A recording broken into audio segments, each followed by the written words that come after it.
निवास करता हूँ। तो हाँ, अब मेरे बच्चे सारे कामयाब हैं। मैं भी गांव से आया था निकल के। 2 बच्चे हैं, दोनों बूढ़ हैं, दोनों अच्छी जो है ना नौकरी के ऊपर। मेरी वाइफ भी। मैं पढ़ा लिखा होगा तो दूसरा जरूरी है कि भाई अगर आप पढ़े लिखे होंगे तो आपकी जो शादी जो होगी तो आपकी पत्नी भी जरूर पढ़ी लिखी आएगी आपके पास। तो घर में 2 कमाने वाले हो जाएंगे तो गुजारा बढ़िया अच्छी तरीके से चलेगा। तो हम भी कमी के अंदर पढ़े, लेकिन ये संस्कार जरूरी है।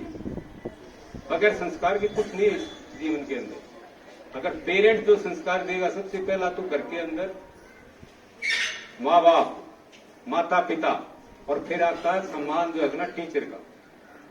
जो बच्चा अपने पेरेंट्स का आज्ञा मानेगा और अपने टीचर्स का कहा मानेगा, वो जिंदगी के अंदर कामयाब होगा ही होगा, हर हालत के अंदर। तो मेरी आप लोगों से यही प्रार्थना है, पेरेंट्स से खासतौर के ऊपर, कि वे अपने बच्चों को, चाहे आपके पास कितनी भी कमी हो, संसाधनों की कमी हो, मेहनत करो, 1 आधा और घंटा काम कर लो, लेकिन बच्चों को पढ़ाई जरूर करो। और ऐसे स्कूल, पूरा साहब का जो स्कूल है न्यू हरियाणा, ये यहाँ इस इलाके के अंदर जो साइड के अंदर है, मैंने देखा उसके अंदर इनका कई स्थान है मुस्लिम स्कूल। इन्होंने जो स्कूल है रिमोट एरिया के अंदर, शहर के अंदर होते हुए यहाँ आप लोगों के बीच में सुविधा देने के लिए, आपके बच्चे ज्यादा दूर ना जाएं, तो मैं आपको मुबारकबाद देता हूँ कि आपने स्कूल इतना अच्छी तरीके से, आपने टीचर भी बहुत अच्छे यहाँ रखे हुए हैं।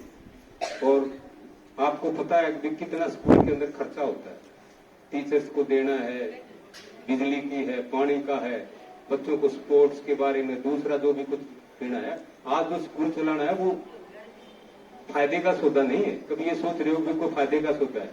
मैंने कई स्कूलों के अंदर जाके देख लिया, काफी स्कूल जो है ना इस वक्त पैसे की, जब आपने पीछे कोरोना काल देखा होगा, 3 साल आपके हिंदुस्तान के अंदर कोरोना का पीरियड भी रहा, उस वक्त भी बड़ी कमी आई थी स्कूलों के अंदर, कई स्कूल बंद हो गए थे, टीचर्स को मुश्किल होगी। तो ऐसे समय के अंदर भी स्कूल को रन करना, आपको मैं सलाम करता हूं स्कूल के चेयरमैन साहब को, स्कूल के टीचर्स को और स्कूल को चलाने वालों का, कि भाई आपने ऐसे समय के अंदर भी स्कूल को चलाए रखकर आज आपका जो स्कूल है अच्छे मुकाम के ऊपर पहुंचा हुआ है। इसके लिए मैं आप लोगों को मुबारकबाद देता हूँ। और मैं सिर्फ एक ही बात कह के अपना स्थान ग्रहण करूंगा कि भाई बच्चों, सारी जिंदगी ऐश करना, अगर पढ़ाई पूरी कर लोगे, अच्छे नंबर पालोगे, अच्छे सब्जेक्ट ले लोगे, तो मैं कहता हूं सारी जिंदगी जो है ना आप ऐश करोगे। ये कुछ साल है आप लोगों के, यहीं से थोड़ा ध्यान हटा देना। आवारागर्दी आजकल देखा होगा आपने, जो मोबाइल है, जो टेक्नोलॉजी है, इसने अव्यवस्था कर रखी है। ना तो हम आपस के अंदर, जो बुरा साहब ने आपके सामने बताया कि ना तो सोशलाइजेशन रही हमारी। पहले हम गांव के अंदर जो होते थे, जब जिस वक्त हमारी खेती बाड़ी हो जाती थी, पैर उठते थे, वहां गेहूं अनाज वगैरह निकालते थे, बारिश आ जाती थी, सब इकट्ठे हो जाते थे, इकट्ठा कर देते थे, लड़ाई झगड़ा भी कम होता था, नशा भी कम था।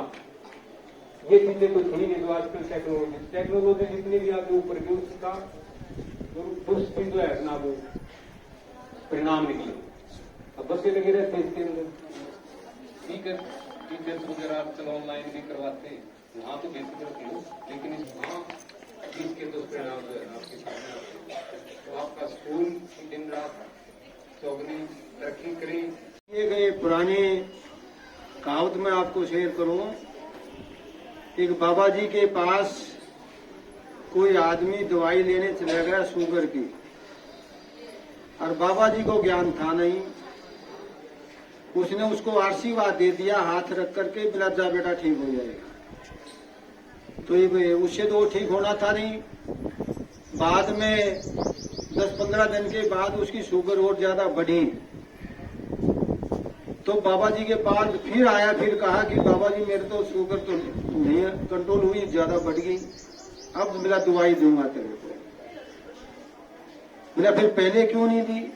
मेरा मैं पहले तो वैद्य था ही नहीं, मैं तो वैसे बाबा तो था लेकिन वैद्य नहीं था।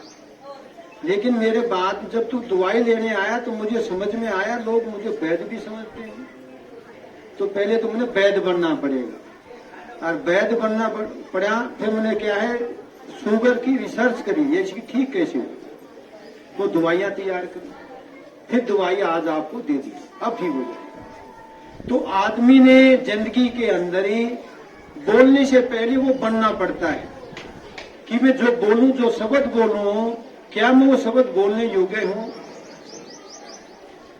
तो हमारे आज के जो मुख्य अतिथि जी हैं, जो बोलते हैं वो उसके काबिल हैं, उन शब्दों को वो इम्प्लीमेंट भी करते हैं और अपने ऊपर अपनी जिंदगी में उन्होंने अपनाया है। तो इसलिए सभी अभिभावक से भी मैं यही कहना चाहूंगा कि आप जो शब्द बोलें, कि जैसे दूसरे को आप चोर कहने से, बेईमान कहने से पहले सोचें कि आप हैं कि नहीं हैं। अगर आप चोर हैं तो दूसरे को चोर कभी मत कहो, आप बेईमान हैं तो दूसरे को बेईमान मत कहो, झूठ बोलते हैं तो आप दूसरे को झूठा मत कहो। पहले आप अपने अंदर झांको, अपने अंदर देखो और अपने आप को परखो, और फिर वही कहो जो आप हैं।